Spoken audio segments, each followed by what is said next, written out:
You're listening to the Rent Roll Radio Show with Sterling Chapman. Hey, Rent Roll Radio listeners. As always, I'm your host, Sterling Chapman. Today, we're joined by Derek Clifford, who's the founder and CEO of Elevate Equity. Derek, welcome to the show, and thank you so much for joining us today. It is an honor to be here, Sterling. Glad to be here. Awesome. Derek, can you tell us a little bit about your past, what you did before real estate, how you got involved, and what you're doing today? Sure. So when I started off, I graduated from school as a chemical engineering major and then got myself an MBA, started working in the engineering industry, and then eventually found myself working as a project manager at a utilities company in California. And I was working in the W-2 world for quite some time. So as I realized, I read the book, Rich Dad, Poor Dad, that completely changed the trajectory of my life back in 2016, I believe. Thanks to my lovely wife, who is my better half in many respects. And as soon as I read that, I realized that I had to do something different. And so I started looking into investing in real estate on the side.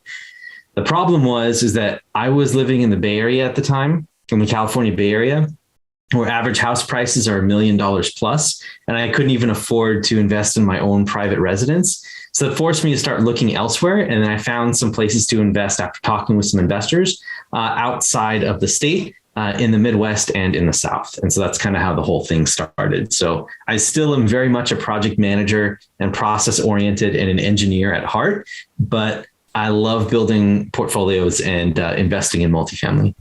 Now, Derek, you said that you got an engineering degree and then an MBA and then spent many years at a utility company. You don't really look old enough to have spent that many years. How old are you? I really appreciate that, man. I love this podcast. This is great, man. I am 36. I'll be 37 in 1 month from now. As a matter of fact, exactly 1 month. The 22nd of January is my birthday.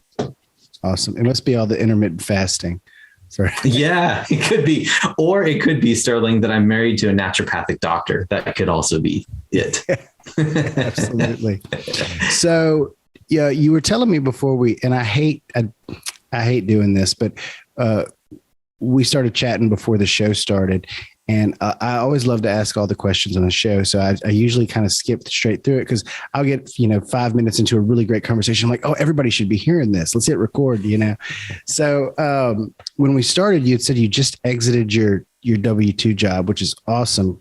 Congratulations on that. Thank you. Can you tell us a little bit about that transition, what your metrics were to feel comfortable exiting that? Because, a project manager, an engineer with an MBA, I would imagine you had a pretty healthy W-2 income. What do you need to be able to feel comfortable walking away from that? And how did you achieve that?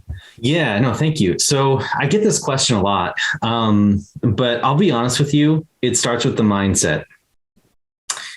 A lot of people here in the United States, when they start thinking about W-2 exit, they wonder how they're going to be able to do all this with all of the bills that are being paid, right? And so that was kind of where my wife and I started. We decided to basically start from the beginning and figure out, okay, well, how much do we need to be able to escape? And what skills do we have that when we do make the escape, we can actually run with it? Because it's ill-advised for anyone, especially as a prepared person like me, to escape a W-2 position and not have any skills to take that outside of the workplace or run with something outside of that. So we determined we had the skills. We had the burning desire from Napoleon Hill's Think and Grow Rich to do something different. And we've already been doing it for many years. So what we did was we looked at our expenses and we said, all right, what would we need to do to live bare bones, right? And exit the W-2. And just another credit to my wife, she was the one that was even pushing me along to make this possible. I was the one making a lot of the income. I was making a 6+ figure salary at my work with all the benefits and the golden handcuffs that come with it, right? But she encouraged us to think about the freedom, the things that we could do if we were to leave. And so that got us to get creative to think about, okay, well, how much do Airbnbs cost? Or how much could we live if we were outside of California? And it turns out that the number was half of what we currently had to pay for our mortgage and basically living in one of the most expensive markets in the United States. So we did the calculus. We sat down and we said, all right, well, this is how much money we can make. And then when we sell our house, which is also what we did, how much cash or runway would we have to make the exit? And it turns out that we can live off of $3,000 a month very easily in Indiana. That's where a lot of our rental portfolios are. And that's where we plan on eventually settling down to, at least for a while, to build the portfolio. Go ahead. Let me understand. Are you homeless? The term, Sterling, is unhoused. That's awesome.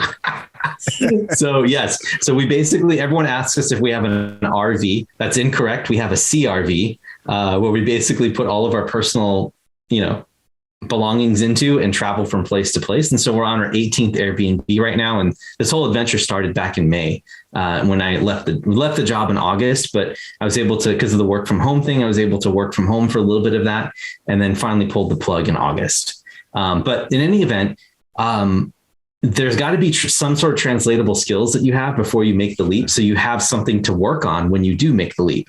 Because if you make the leap and then you escape and then you don't know what you're going to do with it, that's kind of, you got to go back to the W-2. And that's also the other thing that I figured is, once our mindset got right to the fact that we got our heads around losing a source of income coming in normally and jumping into the fact that we just have like a cash reserve and that's all we have. And then getting past that fear and understanding that in any situation in the past, I've always landed on my feet before, and this shouldn't be any different at all. And worst case scenario, if there was a ripcord that needs to be pulled, I can just go get a job again. It's not a big deal. So that's kind of how we made that decision. Awesome. So what did you support that decision with from a technical application standpoint? Was it long-term rentals? Was it Airbnb? Where did you get the $3,000 a month?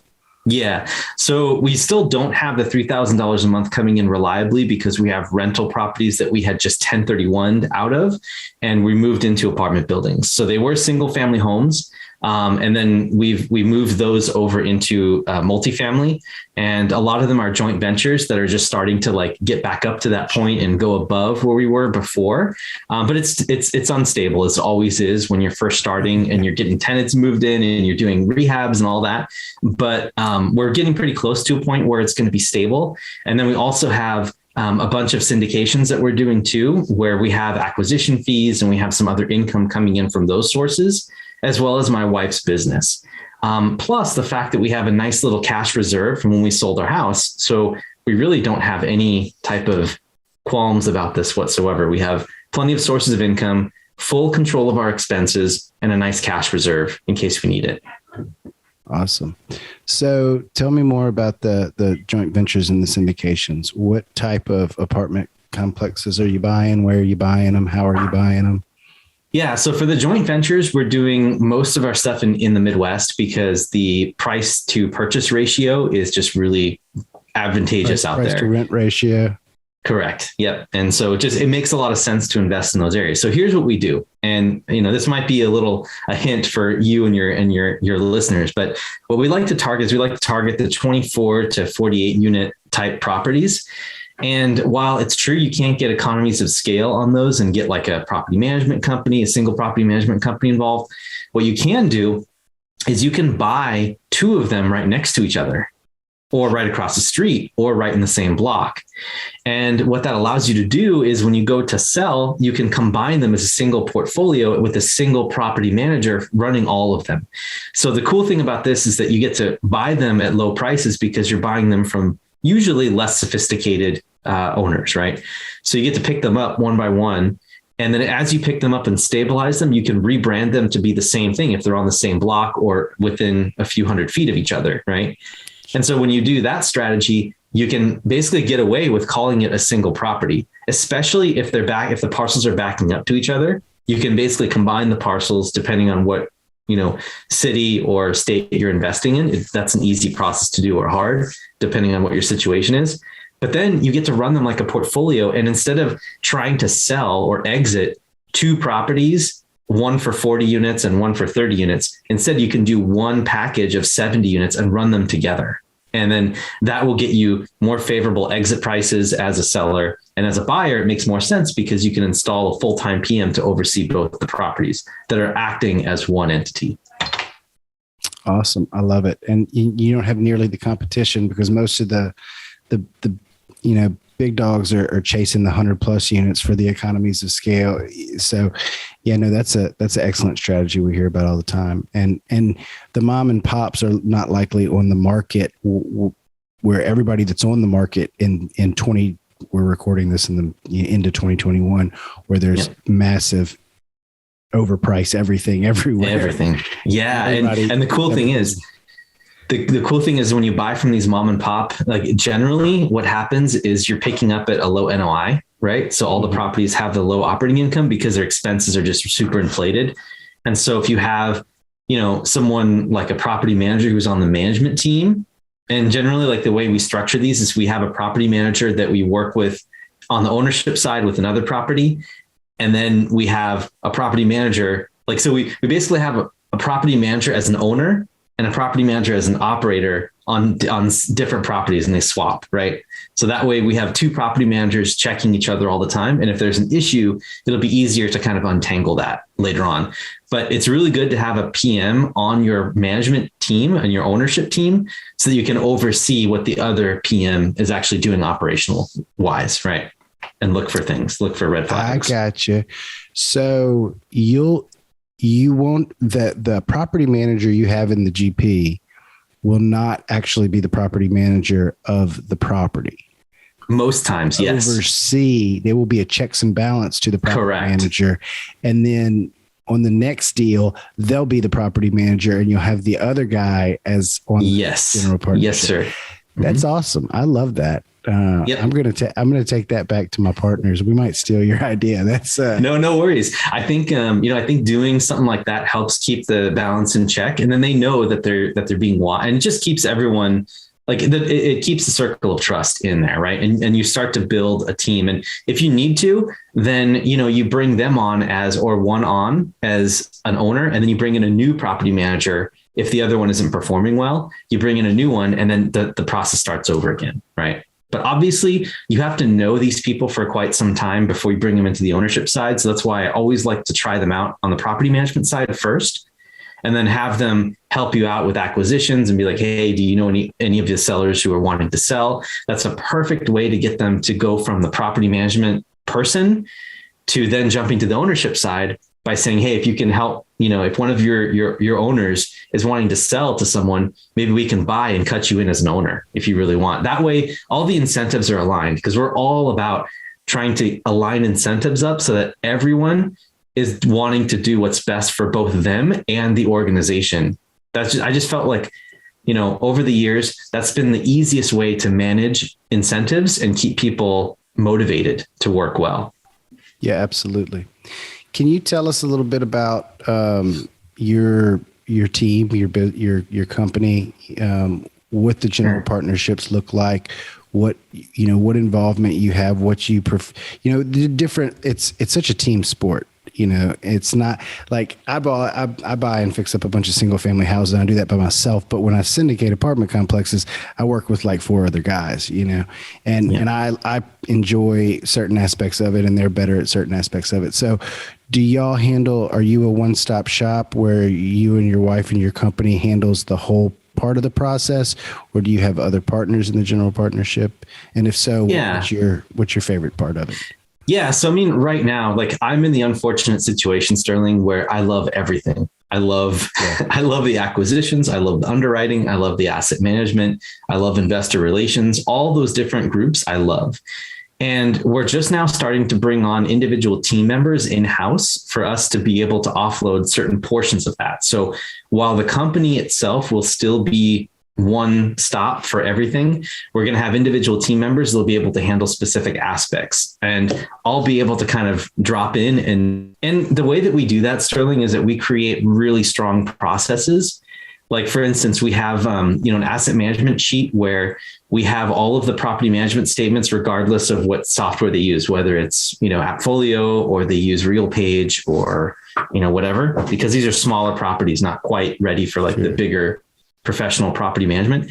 But we take all that and we put it into one place, formatted one way, and the entire rent roll, the entire dashboard, like the health of each unit it spits out automatically from there. And so that allows us to really be able to get involved in everything and use data to help inform where we need to ask questions. So I guess that's a long-winded way of saying, for our offerings, we do everything with us because we want to keep it in-house and get the investor returns. But when we have investors who want to place capital, we'll find great operating partners and we'll be the capital partners to help put that in and then do some accounting for them as well in investor relations. So we're doing a lot of different things and we're growing really quickly right now. So we're in that phase where we're just trying to figure out what our special sauce to double down on is. And we think it's asset management, but we want to make sure that we're growing with it. Yeah. You know what? It's weird. I found that I preferred like different roles in different asset classes. So like on the single family house side of the house, I love acquiring. I love finding the deals. I love underwriting. I mean, it's easy to underwrite. It doesn't like I'm super ADD. So if I stare at a spreadsheet too long, I'll start to gloss over, but I can analyze a single family house on the back of a napkin. So I love going after them. But on the large multifamily side, I much prefer the capital raising. I love talking to people. I love meeting with investors. I love, explaining the high level,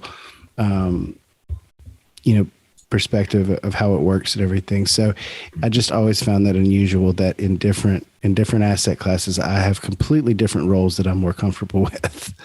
It's really cool. What I've found is that if you can find that one theme, that one common thread that goes through all of your different roles, right? Like then that's your calling. And for me, I found that it's teaching, actually, ironically.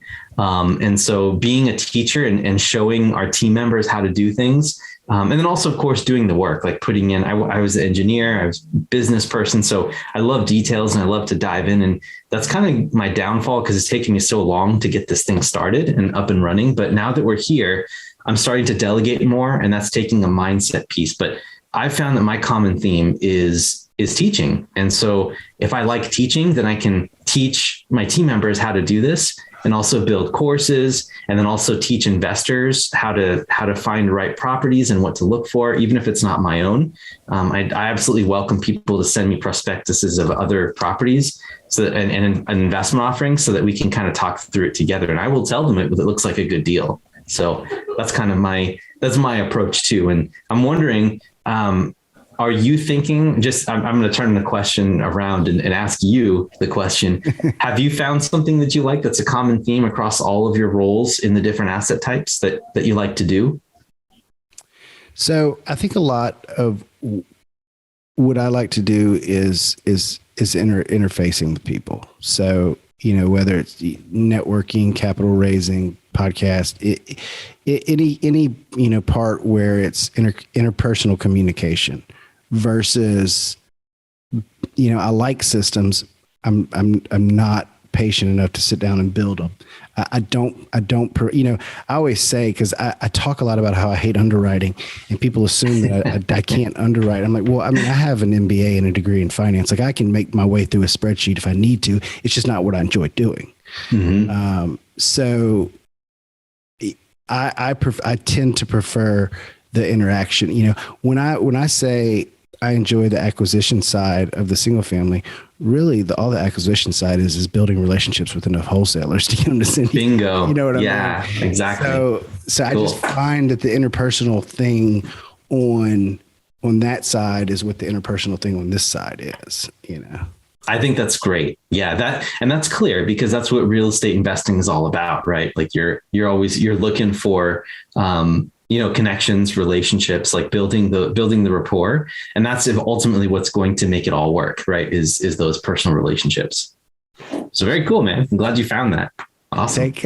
And to your point about teaching, I don't think I'm a good teacher. I didn't think I didn't realize that until I started hiring people and getting frustrated with them not knowing what to do, and it becoming painfully obvious that they didn't know what to do because I didn't properly show them what to do.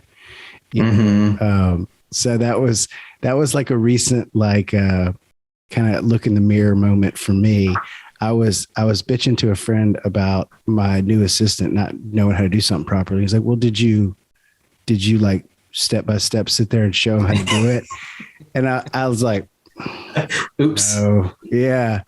He's like, well, you're the problem, not him. I was like, oh man, that hurts. You've got some brutally honest friends. I love that, man. Yeah. Yeah. I found that like when, as we got our first virtual assistant last year onboarded, I found that like I had a really good talent for teaching. And the reason that came in is from my personality of always putting myself in someone else's shoes. Like that's just something that becomes natural to me. So whenever I'm like, assigning a task to someone, I'm always asking myself in the back of my head, is this clear enough so that if I didn't know what I know, would they be able to understand what to do next?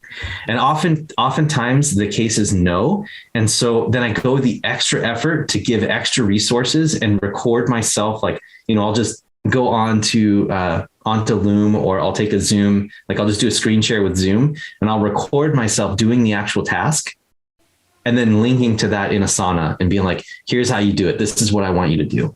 Right. And that way it's absolutely crystal clear what it is that they do. And that gives a benchmark for them to ask questions that are relevant. And sometimes my VAs will come back with questions and they'll be like, hey, why don't you do it this way? And I'm like, great idea. Let's do it that way. Let's do it your way. And oftentimes it's better than what I can come up with. I am going to steal that idea too.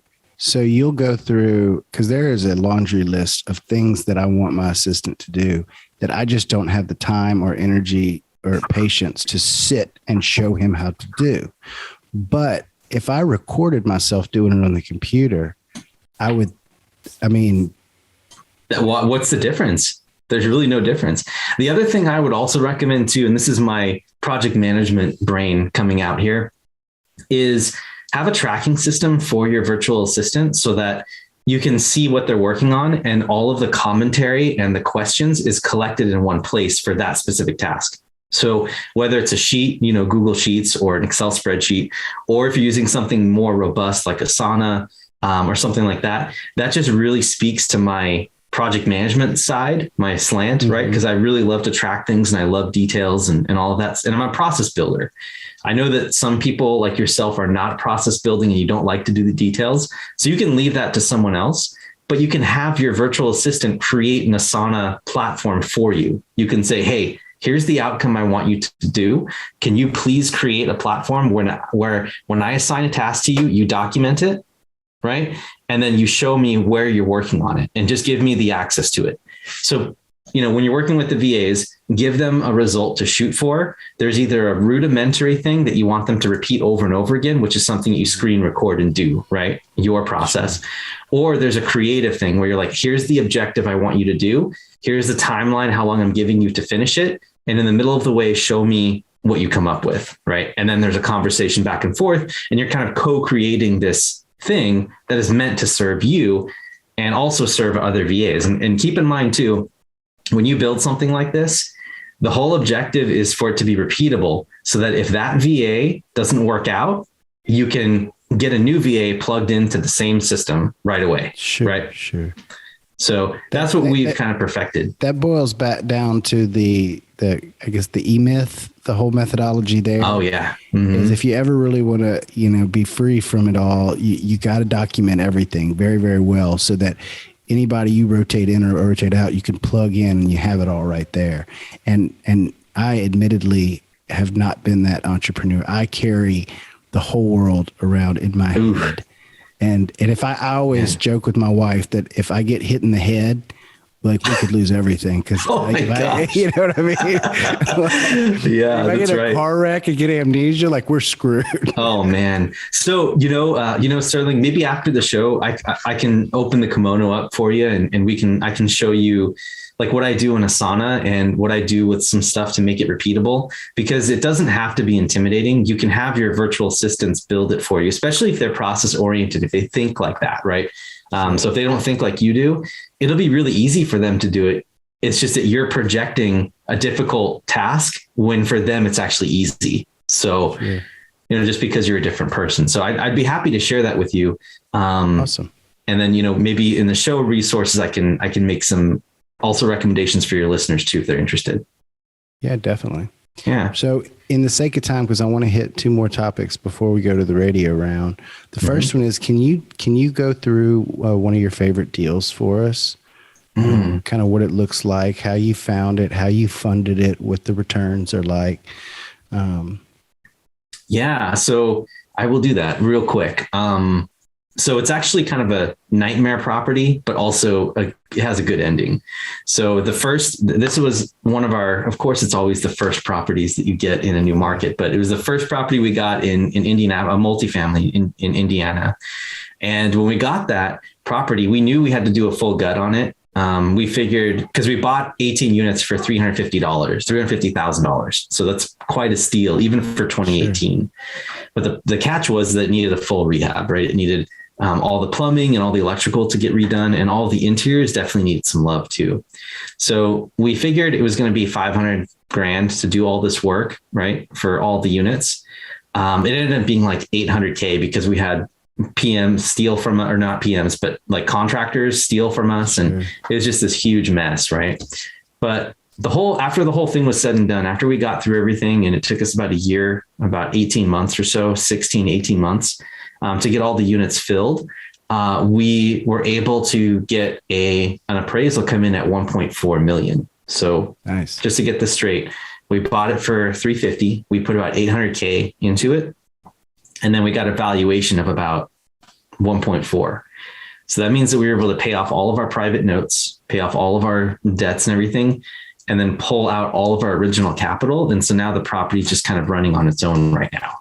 And so that's kind of like the success story. It's basically doing what you guys do on, when you burr a single family house, sure. Except we were doing it with an apartment building. And so there's a lot of work and stress and growing that went through that deal. But that was one where I could say that, an infinite rate of return, which is pretty awesome. Yeah, absolutely. Yeah, absolutely. The other question I wanted to ask you is what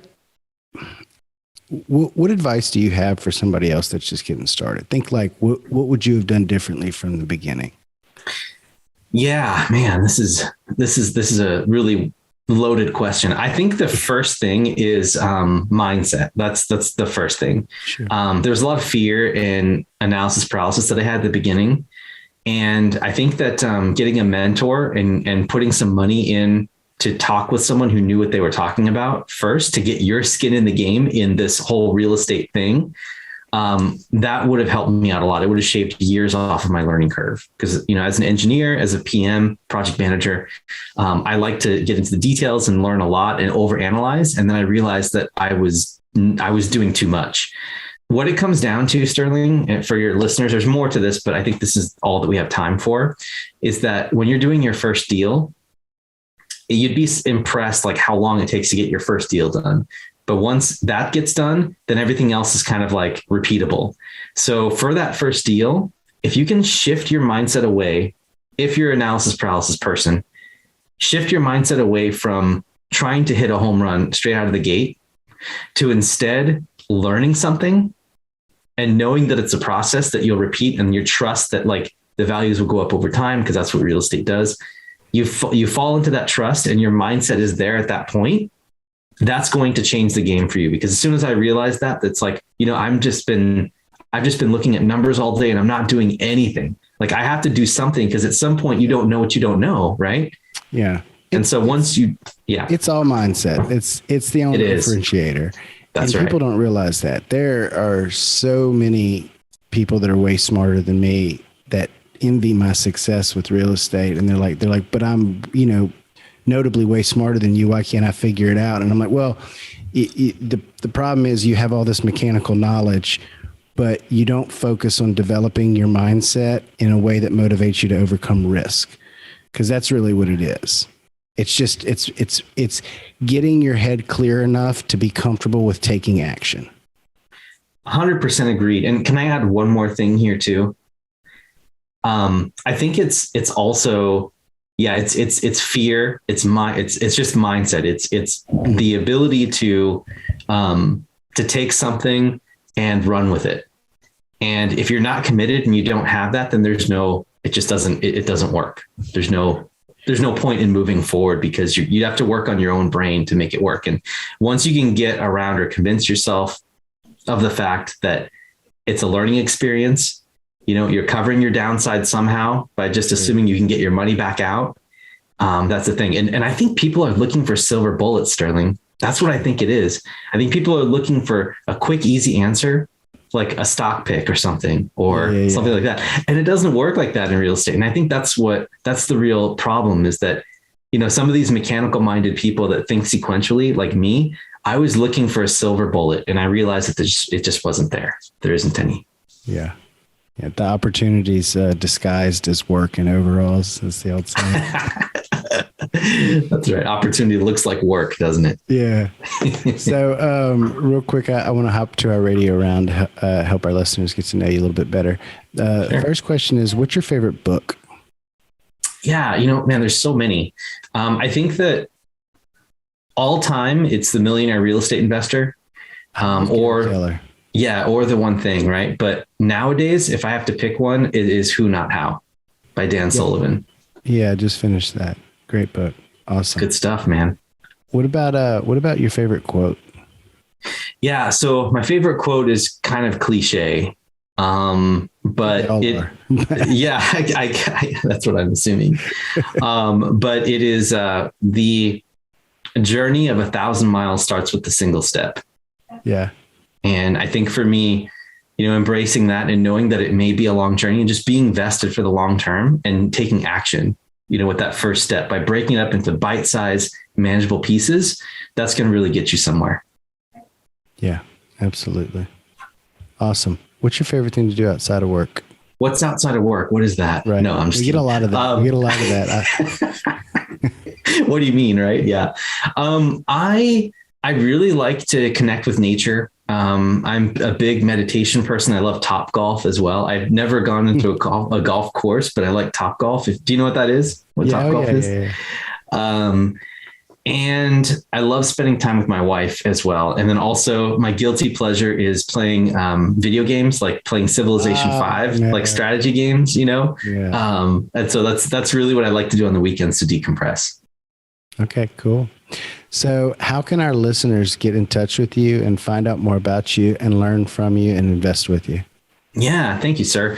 The easiest way to do that is to hop onto our website at elevateequity.org. Or you can just look me up on LinkedIn. I'm constantly posting my podcast episodes on LinkedIn and some extra cool content there. And then also on our website, we're linked to our book. We have a book for full-time professionals that want to invest part-time. That's the easiest way to get a hold of me. Or you can just email me at derek@elevateequity.org. Awesome. Derek, thank you so much for joining us today. I really enjoyed it. I say this all the time, but I learned a lot and I really am going to take it away.